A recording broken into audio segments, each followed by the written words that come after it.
बिहारी जय राधा माधव कुंज बिहारी जय गोपी जन वल्लभ गिरिवरधारी जय गोपी जन वल्लभ गिरिवरधारी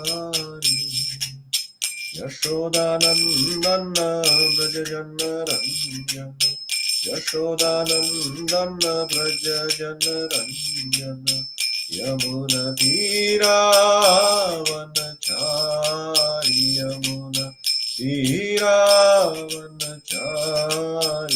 जय राधा माधव कुंज बिहारी जय राधा माधव कुंज बिहारी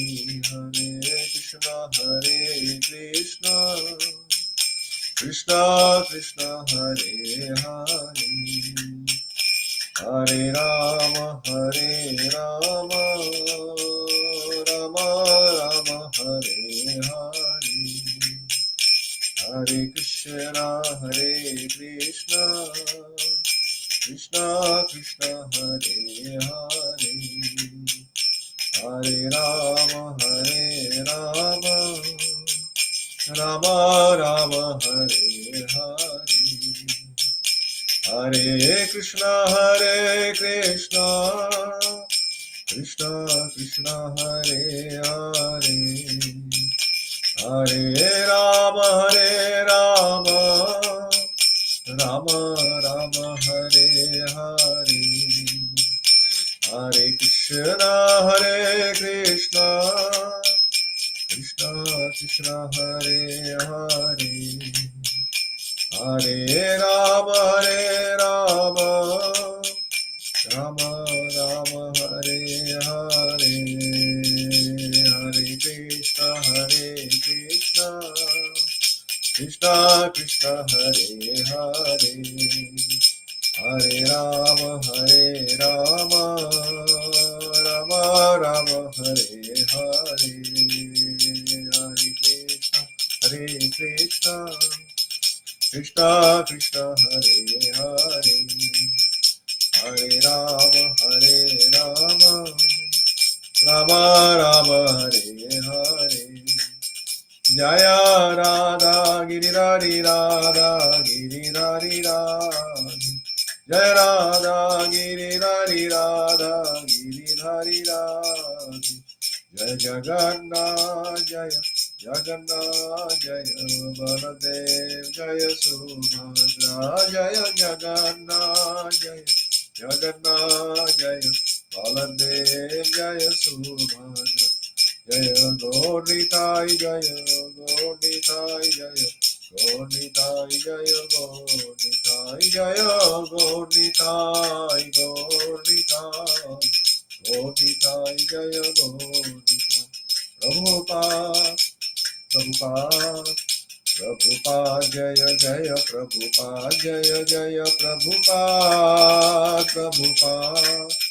प्रभुपाद जय प्रभुपाद जय गुरुदेव गुरुदेव जय गुरुदेव जय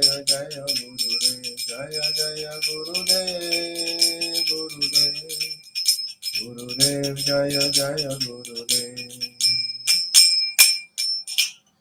जय विष्णुपाद परमहंस परिव्रजकाचार्य अष्टोत्तर शत श्री एसी भक्ति वेदांत स्वामी श्रील प्रभुपाद की जय अनंत कोटि वैष्णव वृंद की जय नामचर्य हरिदास ठाकुर की जय प्रेम से कहो श्री कृष्ण चैतन्य प्रभु नित्यानंद श्री अद्वैत गदाधर श्रीवास आदि गौर भक्त वृंद की जय श्री श्री राधा श्याम सुंदर जी की जय श्री श्री राधा गिरधारी भगवान की जय श्री श्री जगन्नाथ बलदेव सुभद्रा मैया की जय श्री श्री गौर निताई की जय निताई गौर प्रेमानंदे हरि हरि बोल all glories to the assembled devotees Hare Krishna all glories to the assembled devotees Hare Krishna all glories to the assembled devotees Hare Krishna all glories to the lotus feet of Sri Guru and Sri Gauranga all glories to Srila Prabhupada all glories to Srila Gurudev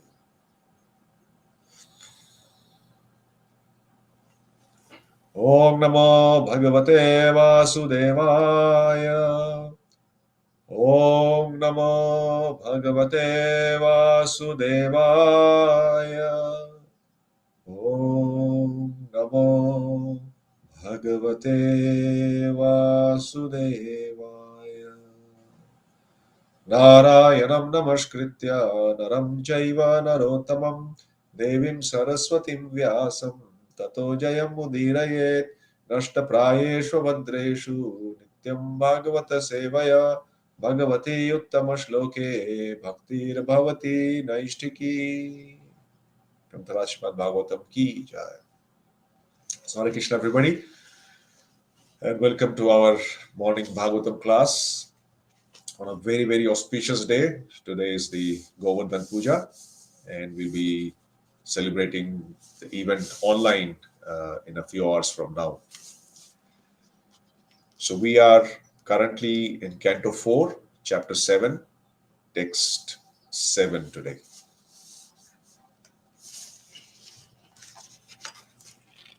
Tato midvam samamantriya sunashira saharshibihi bhuyastadeva yajanam samidvad vedaso yayuhu. Tato midvam samamantriya sunashira saharshibihi bhuyastadeva yajanam samidvad vedaso yayuhu. Tato midvam samamantriya sunashira saharshibihi bhuyastadeva yajanam samidvad vedaso yayuhu. Word for word. Tataha, thereafter. Midvamsam, Lord Shiva. Amantrya, inviting. Sunashiraha, the demigods headed by King Indra. Saha Rishibhihi, with all the great sages headed by Bhrigu. Bhuyaha, again. Tat, that. Deva Yajanam, place where the demigods are worshipped. Sa Midvat, with Lord Shiva. Vedasaha, with Lord Brahma.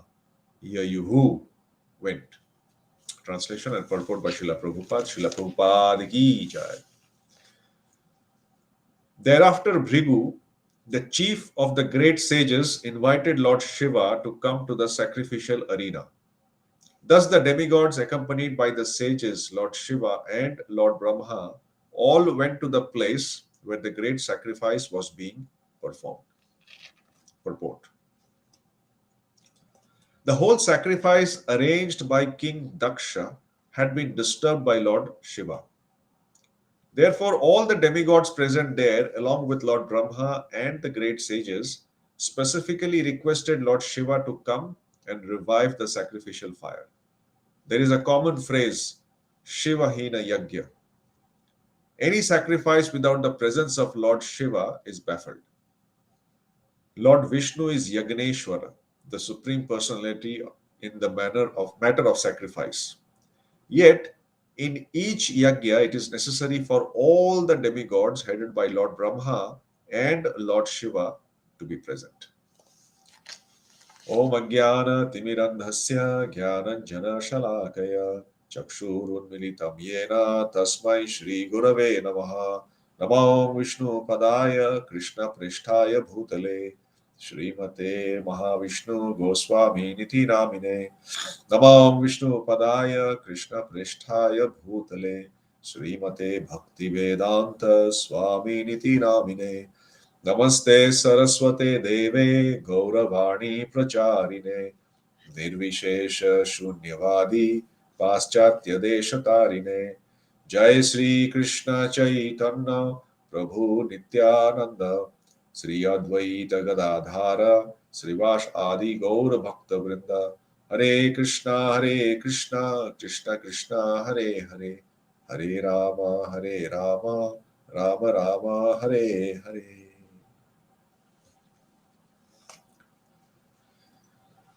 Tato midvam samamantriya sunashira saharshibihi bhuyastadeva yajanam sarmidvad ivedaso yayuhu. So thereafter, Bhrigu, the chief of the great sages, invited Lord Shiva to come to the sacrificial arena. Thus, the demigods, accompanied by the sages, Lord Shiva and Lord Brahma, all went to the place where the great sacrifice was being performed. So we all know the story of Daksha's sacrifice, and perhaps we've heard this story many times. So this whole chapter is is called Sacrifice Performed by Daksha. 61 texts in this chapter. So Daksha, as we know, was a Prajapati. So he is in charge of creating progeny. And as we discussed last time, the name Daksha itself means very expert. Expert in all material activities, expert specifically in creating progeny. So that's Daksha. So he performed the sacrifice initially, and in that sacrifice, we saw how when Daksha entered, he was a very effulgent personality, and he was obviously the Yajaman, or the actual person performing the sacrifice. So all the devatas were assembled in that assembly, and when Daksha entered, everybody stood up, barring Brahma and Shiva. And because Shiva didn't stand up, this whole episode started. Right? This whole chapter, many chapters are just describing events that happened after that event when Lord Shiva did not stand up. So then we know how there was this, blasphemy going on. Daksha blasphemed Shiva. Shiva went away from the assembly, and then uh, Sati heard that Daksha is performing this sacrifice, and he's giving away the shares to all the devatas. And so she wanted to go, but Shiva restrained her from going, saying that the situation is not right for her to go in that current situation, since Daksha did not have good feelings towards Shiva. But nevertheless, just as every daughter feels that going to my father's place, I don't need to ask or take permission. Yeah? And I have the right to just go anytime. And in one way, she was right in her own perspective. So she arrived there, and then seeing the neglect of her husband, she just completely was upset, infuriated, and she gave up her body there and then. And then all mayhem broke loose. Right? So all the people, all accomplices, she was accomplices, Nandishwara and all his group, they had gone with Sati just to protect her and ensure everything is fine. But in front of their eyes, Sati obviously gave up her body. And so they took it upon them that because of they could not protect their, their masters, their master. So uh, there was this counter cursing that went on, and then they started attacking Yaksha, Daksha, and his priests and all the people who were present there. But then we know how Bhrigu created, uh, beings who came and protected them, and there was this big fight, and Shiva's followers eventually retreated, and then Shiva created the Brihbhadra demon, and the demon came and destroyed the whole sacrifice. And one of the things that he did notably was, amongst many other things, first is Daksha's head was cut off and thrown in the fire, burnt into ashes, and Bhrigu Muni's mustache was cut. There are other things that happened. So after that, Brahma came to appease Shiva and requested Shiva to go back to the sacrifice so that it could be completed properly. A yagya, unless it is completed perfectly, has no potency. So if it is kept halfway incomplete or it's not done properly, then you don't get any benefit of the sacrifice. In fact, if it's not done properly and there is some offense committed in that whole process or towards a personality in that process, then bad things happen. So it leads to more disaster than what was present before the sacrifice started. So sacrifice not done properly can aggravate things and make things worse than how things were before the sacrifice. That's a risk. Specifically in Kali Yuga, that's a risk we take. So here in this particular verse, in text 7, Bhrigu Muni, who initially, when he was performing the sacrifice and he was having this, verbal duel between Nandishwar and him. Nandi was cursing him, and he was cursing all Shiva's followers. In the process of that, Veerbhadra had cut off his mustache, and Bhrigu obviously was not looking at Shiva and his followers in a nice way, very respectful way.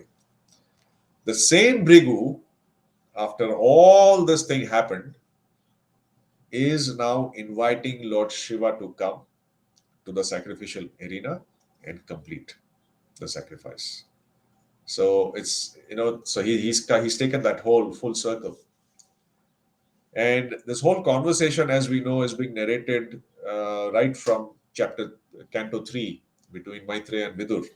These questions and counter questions, and all this story, this pastime started when Maitreya Muni was just narrating the dynasties, the genealogical order of what happens, who came after that, and then when he came to Sati, he briefly just mentioned that Sati actually gave up her body because of her father's enviousness for Shiva. So that question or that statement made Vidur ask this question, that why this happened, and that's why Maitreya Muni was narrating this whole thing. So as we know, before Shiva was invited, the yajna was destroyed, and two personalities here that are spoken about or are significant, they suffered some consequences of their behavior, of their offensive behavior. First, obviously, we know Daksha. For his offensive behavior, for his enviousness, he lost his head, his human head. But because of Lord Shiva's merciful attitude, Ashutosh, as he is called, he can be pleased very easily. He was told by Brahma to revive people so that the sacrifice can continue fine. So he revived Daksha by giving him a goat's head. And Bhrigu was given the beard of a goat. So Daksha was given the head of the goat, Bhrigu was given the beard of a goat. So both of them are not something very, very glamorous. And especially for Daksha, you can imagine he was a very glamorous, very charismatic person. And such a person, because of his offense, had to have the head of a goat. So what happens to his charisma, what happens to his personality, we can imagine. But why was that done is very important. So what was his consciousness when he was so-called beautiful and adored by many? And what happened to his consciousness after he got the goat's head? That is the significant part, or that is the lesson actually that comes to us from these episodes. So that is one side. We'll just come back to that. And then we have Bhrigu Muni, who was not only blaspheming and offending Shiva and his followers, he was spearheading others, or he was the head of the priests who were doing the sacrifice. And he was given the beard of a goat. And with all these additions or these changes, they continued. So in one way, we look at it from a lesson of consciousness level, and second is we can look at it from lessons we derive of things that we should do and not do. Both, like devotional service is based on do's and don'ts. Just like the main verse in Bhakti Rasamrit Sindhu, which says, Smartavya Satatam Vishnu, Vismartavyo na Jatu Chit, Sarva Nisheda Vidhi Syur, Etayor Eva Kinkara. So, Sarva Vidhi and Nished. So, there are some vidhis, to do's, and there are some nisheds, which are don't do's. So, we have to be careful that when we are doing the do's and the don'ts, we should not forget the main goal. And the main goal is Smartavya Satatam Vishnu. Vismartavya na Jatuchit. Smartavya, we should always remember Vishnu. So activities that we do should help us in remembering Vishnu and never forget him. So even in Bhagavatam, these stories are there and they are very, very far out, and they capture our attention. In fact, that's why in Bhagavatam, in chapter 1, chapter 2, the last verse, 242, 234, it is said that Krishna performs these various pastimes so that he can reclaim those in this material world and reclaim them back, to get them back to the spiritual world by developing the attraction in them to hear about these pastimes. So that is the whole purpose of Krishna doing these things, and Bhagavatam describing significant events by either Krishna or his devotees or his associates in some form or the other. So we can, by listening to those stories, by hearing them attentively, we can be attracted to them. So there are two things. One is being attracted to them, and by being attracted to them, we derive lessons from them that we can apply in our life, day-to-day life.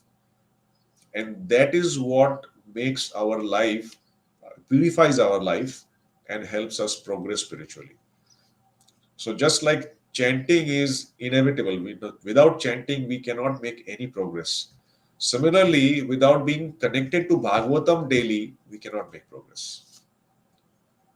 Of course, chanting is mandatory, or it is mentioned as mandatory. Reading is not really mentioned as mandatory, but a sincere devotee who wants to make progress, he takes it upon him as mandatory.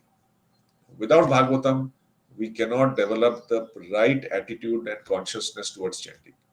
If we don't have the lessons, if we don't have the information, how will we feel that dependence on Krishna? How will we make that progress in chanting the holy name offenselessly? And until that happens, it's very difficult to make substantial progress. So here we see that there's many lessons.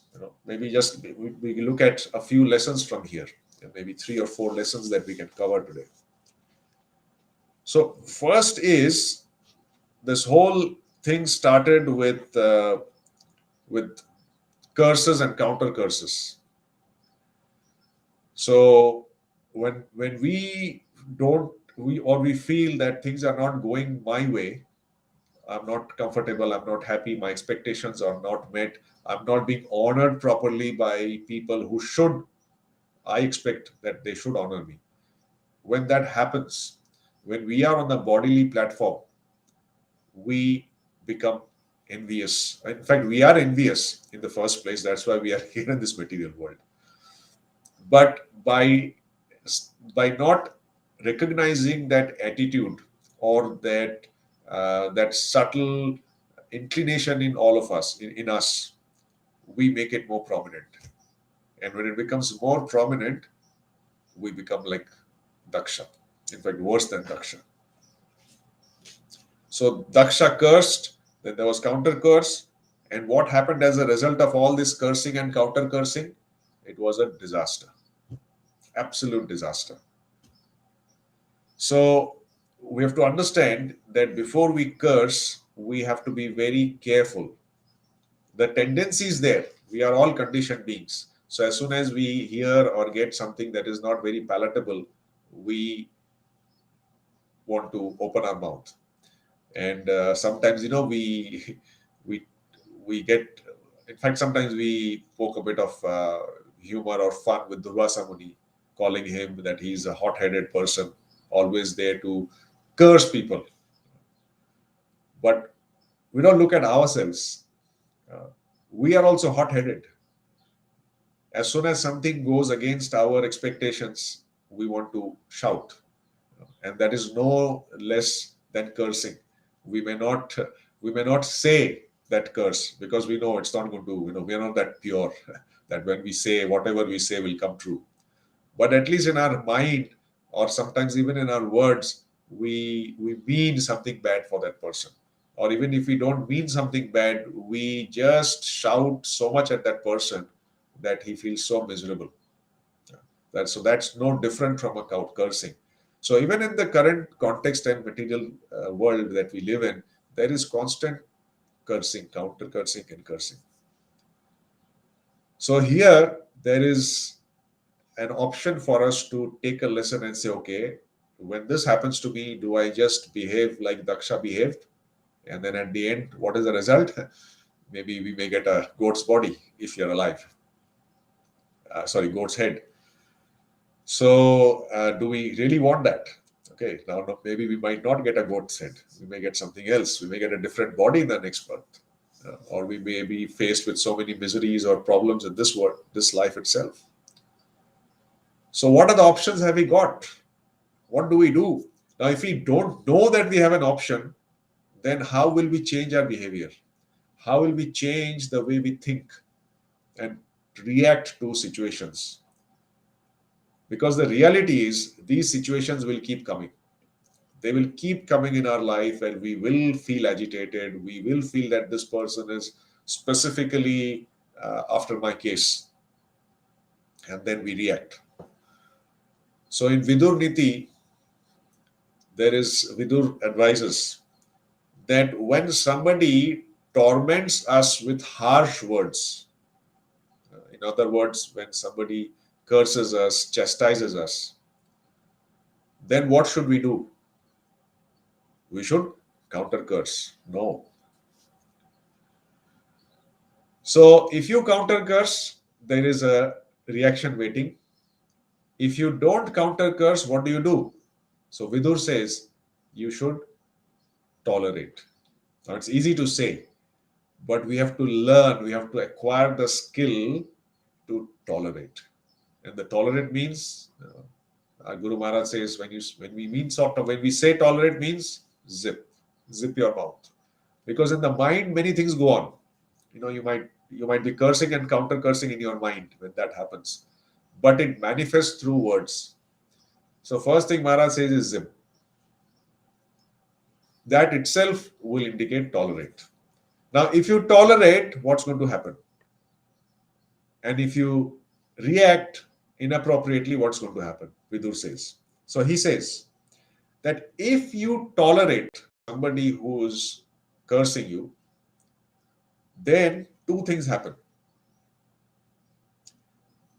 When you tolerate and say nothing, then you take the merit of the person who's cursing you, whatever merit he has acquired, that merit automatically flows into you.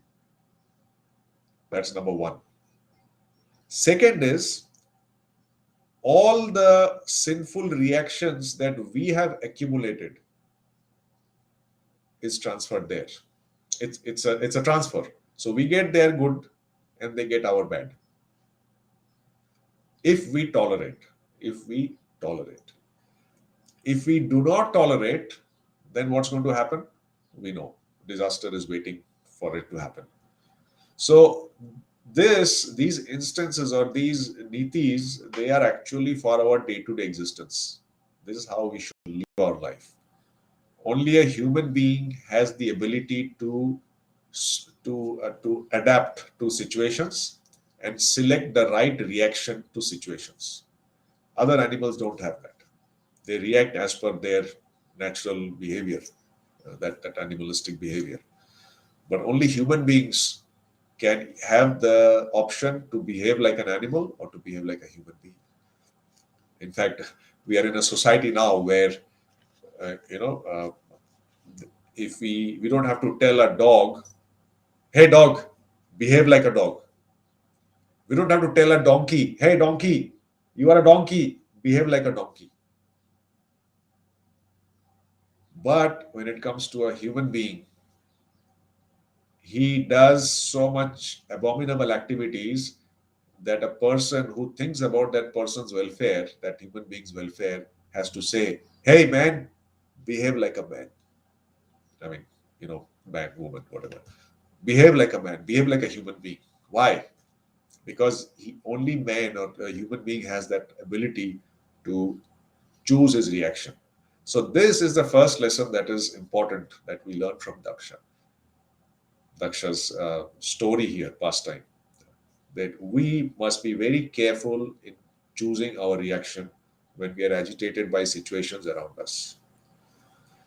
So then let's look at the reactions, the two people, the two main personalities who are involved in this whole episode. So first is Lord Shiva, second is Daksha. So Daksha, as we discussed, he did this, and because of his envious nature, he got what he deserved. Now, somebody might question that, well, then is Daksh a devotee? And if he's a devotee, he might have engaged in devotional service. How come this happened? So, in the third canto, Lord Kapil Dev, he tells his mother, Mother Devuti, that there are people, there are devotees, or there are three types of devotional service. So, devotional service, when it is executed in the mode of ignorance, then there are some consequences. There's a nice verse here. This is 329, 8. If you want to read, so 8, 9, 10. So those are the three sequence of verses. So here it is said that Abhisandhaya yo himsam dambham matsaryam evava samrambhi bhinna drigbhavam vai kuryat satamasaha. So devotional service executed by a person who's envious, proud, violent, and angry, and who is a separatist is considered to be in the mode of darkness. So he gives 5 attributes. So a person who is engaging in devotional service and uh, he is not able to control or look at these 5 vices that exist. So he has these qualities, but he's executing devotional service. That devotional service is in the mode of ignorance. So these 5 qualities. So first one is he is himsam. He's violent. Second is dambham, pride. Third is matsaryam, envy. Then samrambhi, angry, and bhinna, separatist. He's all mine and yours. My group, your group. Separatist. So people who have these 5 attributes, their devotional service is considered in the mode of ignorance. So Daksh was one such personality where he did, uh, he was engaging in the service of Krishna, but he had these qualities. So his devotional service was in the mode of ignorance. Now, when it is in the mode of ignorance, what to do? How? Because if we remain in the mode of ignorance, we cannot make progress.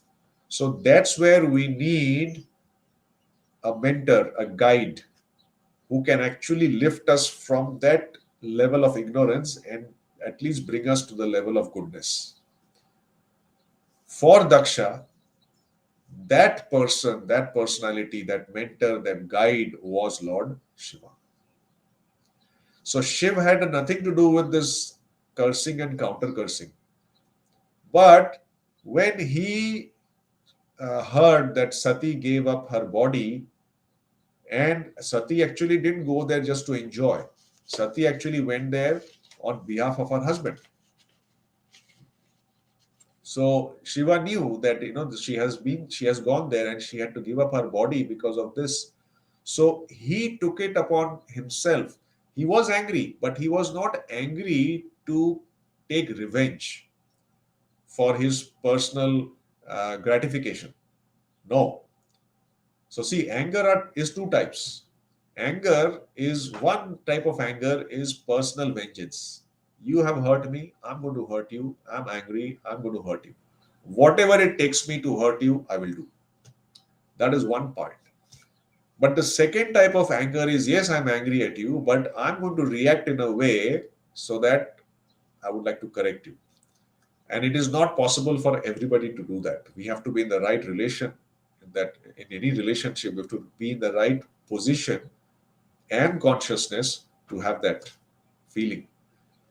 So Shiva is obviously the topmost Vaishnav, and he is not interested in exhibiting his anger for revenge or personal issues. He got angry, but why did he get angry? He wanted to correct Daksha, and to correct him, he took the step of destroying the sacrifice. So he is considered the mentor, a guide, a leader. So the leader, he has to sometimes take some very drastic steps for prevention, for correction.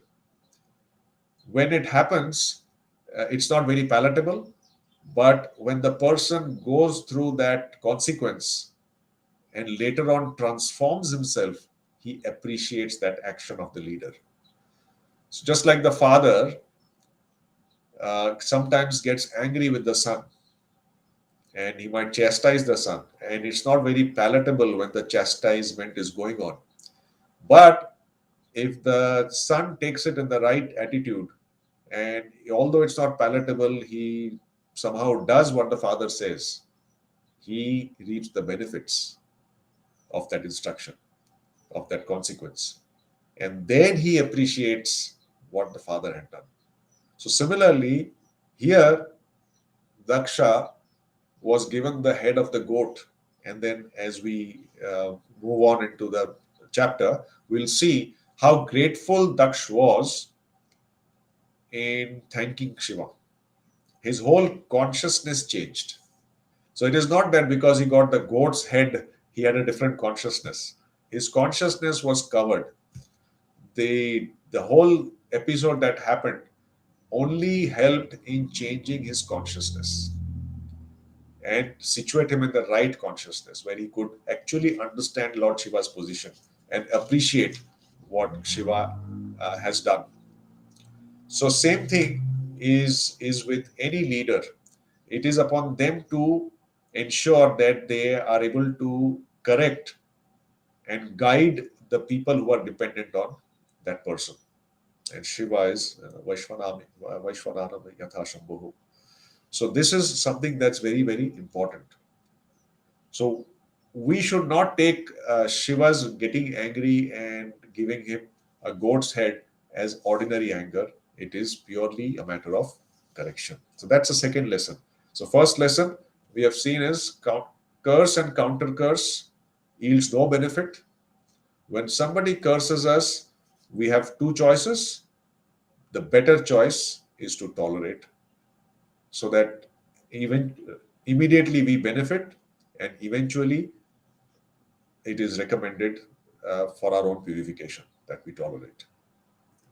Second, Lord Shiva is not an ordinary person. His anger is purely for correction.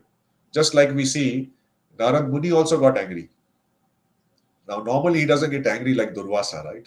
Durvasa gets angry at every step. But Narad Muni also got angry at Nalakuvar and Manigriv in the Damodar Leela, which we are reciting this particular month and glorifying. But he got angry.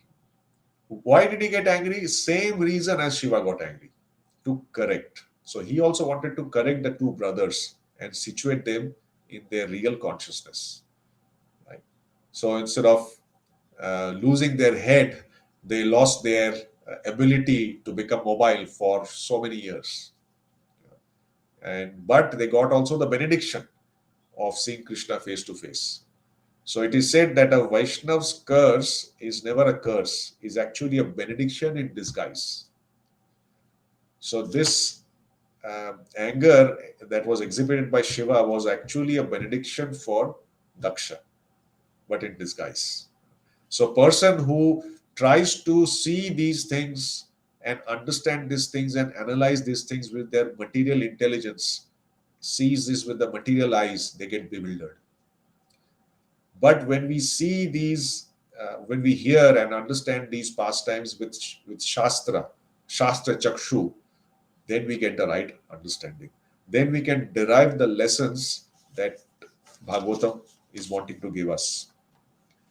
So those are the two things we learn from these two personalities. And the last one is also one point is sacrifice. That these Vedic sacrifices are very risky. Why risky? Risky because it's very difficult to execute them in the first place because of lack of paraphernalia, priests, mantras, everything. Secondly, even if somebody attempts to do them, until it is finished perfectly, one doesn't get the desired benefit. And in the process of completing it, if there are any offenses or shortcomings, then there are serious consequences. So, to that extent, we have been given the yagya that is for this Kali Yuga, and that is the chanting of the holy name. And in the month of Kartik, we have been given another bonus, whereby not only do we chant the holy name of the Lord and perform yagya every day, which every devotee does, additionally, in this month of Kartik, we have to intensify our yagya. And the best way to intensify is to narrate the glories of the Lord that he performed in this month. And one of the notable pastimes is the lifting of Govardhan Hill, which actually happened today, which we'll be celebrating in just a few hours from now. So these are pastimes that we must engross ourselves with. We must read about them and take the lessons from them and apply it in our life. Not only that, Krishna is pleased when we share these pastimes, we share these lessons with people around us. So to that extent, let's reach out to maximum people, do small online Kartik programs, and relish, read them, relish them, and spread this relish to people around us. That is the real benefit of a yagya. And if we have the lessons of Daksha and Shiva in mind, it actually helps change our own consciousness, purify our own consciousness. And when we have a purified consciousness, we can do the Sankirtan Yagya in a much better way, in a much surrendered way, and make way for our own spiritual progress. Srimad Bhagavatam ki jai, Shishi Kartik Mas ki jai, Sri Govardhan Leela ki jai, Nitai Gaur Premanande, Hari Hari Gaur. Thank you very much. Hare Krishna. I'm not sure if I can take any questions on over here. There is a chat forum, hopefully from Facebook. If those of you who are watching on Facebook, if you have any questions, you can maybe type. I'll just stay on for a few minutes or comments.